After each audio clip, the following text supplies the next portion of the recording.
नमस्कार, आप देख रहे हैं सनराइज ब्रेकिंग न्यूज। मैं हूं आपके साथ king Karunesh.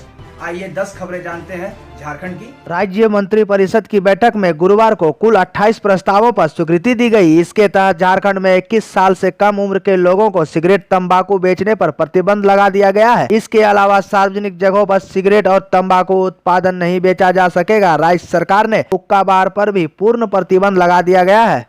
Jharkhand high court में राज्य के निजी स्कूल को सिर्फ ट्यूशन फीस लेने के आदेश को चुनौती देने वाली याचिका पर गुरुवार को सुनवाई हुई। इस पर हाई कोर्ट ने राज्य सरकार को 1 सप्ताह में जवाब दाखिल करने का निर्देश दिया है। Jharkhand non aided private school association की याचिका पर सुनवाई करते हुए जस्टिस राजेश शंकर की अदालत ने यह निर्देश दिया है। झारखंड सरकार द्वारा कैबिनेट की बैठक में 8वीं क्लास की छात्राओं के लिए एक अहम फैसला लिया है। बता दें कि सरकार के निर्णय के तहत एसटी, एससी, ओबीसी और अल्पसंख्यक कैटेगरी की छात्राओं को साइकिल खरीद कर दी जाएगी। इससे पहले साइकिल के पैसे छात्राओं के अकाउंट में डीबीटी के माध्यम से दिए जाते थे, अब ऐसा नहीं होगा। कोरोना काल में लोगों को क्वारंटाइन किए जाने की बात सभी जानते हैं, लेकिन पिछले दिनों जब्त ऊँटों को भी कोविड-19 के प्रसार रोकने के लिए पाकुड़ में 15 दिनों के लिए क्वारंटाइन किया गया था। इसकी मियाद गुरुवार को समाप्त हो गई। पहले से ही जब्त ऊँटों के रखरखाव को लेकर परेशान वन विभाग तब परेशान हो गई जब उसे 15 दिनों के लिए क्वारंटाइन कर दिया गया।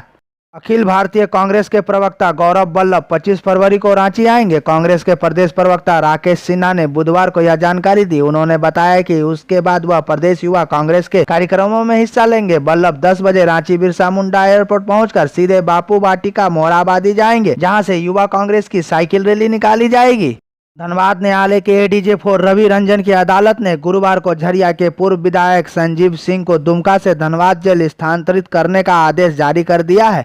इसके बाद अब सारे आरोप प्रत्यारोपों पर विराम लग गया है। उल्लेखनीय है कि पिछले दिनों जेल आईजी के निर्देश पर सुरक्षा कारणों से झरिया के पूर्व विधायक संजीव सिंह को आनन फानन में धनबाद जेल से दुमका जेल शिफ्ट कर दिया गया था।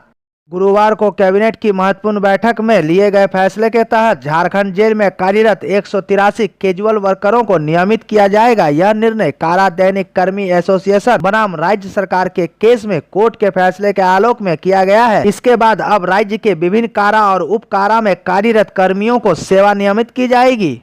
गिरिडीह जिले के पीरटांड थाना क्षेत्र अंतर्गत आलू लदे ट्रक के अंदर छिपाकर ले जाई जा रही शराब की पेटियां पुलिस ने बरामद की। ट्रक के पलटने से यह मामला उजागर हुआ। पुलिस के मुताबिक आलू लदे ट्रक के अंदर छिपाकर शराब की पेटियां ले जाई जा रही थी, लेकिन शराब के धंधेबाजों की किस्मत ने दगा दे दी और ट्रक पलट गया। ट्रक के पलटते ही आलू की बोरियों के साथ शराब की पेटियां सड़क पर बिखर गई। इस दौरान आसपास के लोग दौड़ पड़े और आलू और शराब को लूटने लगे।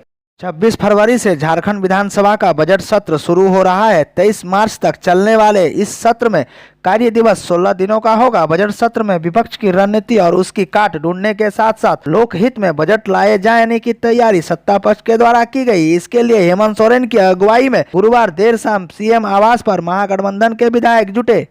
मुख्यमंत्री हेमंत सोरेन की अध्यक्षता में गुरुवार को झारखंड मंत्रालय में राज्य सजा पुनरीक्षण परिषद की बैठक हुई। यह बैठक राज्य सजा पुनरीक्षण परिषद की पिछली बैठक जो 4 दिसंबर 2020 को हुई थी, उसी के आलोक में आयोजित की गई थी। बैठक में मुख्यमंत्री हेमंत सोरेन ने राज्य सजा पुनरीक्षण परिषद की अनुशंसा के आलोक में 50 कैदियों के असमय कारा मुक्ति हेतु विचार एवं समीक्षा के उपरांत 26 कैदियों के रिहा करने के आदेश को स्वीकृति दे दी। राज्य सरकार ने गुरुवार की देर शाम 100 अंचल अधिकारियों का तबादला किया है। राजस्व एवं निबंधन विभाग ने इस संबंध में अधिसूचना जारी कर दी है। केंद्र सरकार ने सोशल मीडिया के दुरुपयोग को रोकने के लिए नए दिशा निर्देशों का ऐलान किया है। केंद्र सरकार ने ओटीटी प्लेटफॉर्म के लिए भी नई गाइडलाइन जारी की है। नई गाइडलाइन की घोषणा गुरुवार को केंद्रीय मंत्री डॉक्टर प्रकाश जावड़ेकर और रविशंकर प्रसाद ने संयुक्त रूप से एक प्रेस वार्ता में की। केंद्रीय मंत्री रविशंकर प्रसाद ने कहा कि हमने देखा है कि लोग अब हिंसा फैलाने के लिए भी सोशल मीडिया का इस्तेमाल कर रहे हैं। किसी भी आपत्तिजनक कंटेंट को 24 घंटे में हटाना होगा।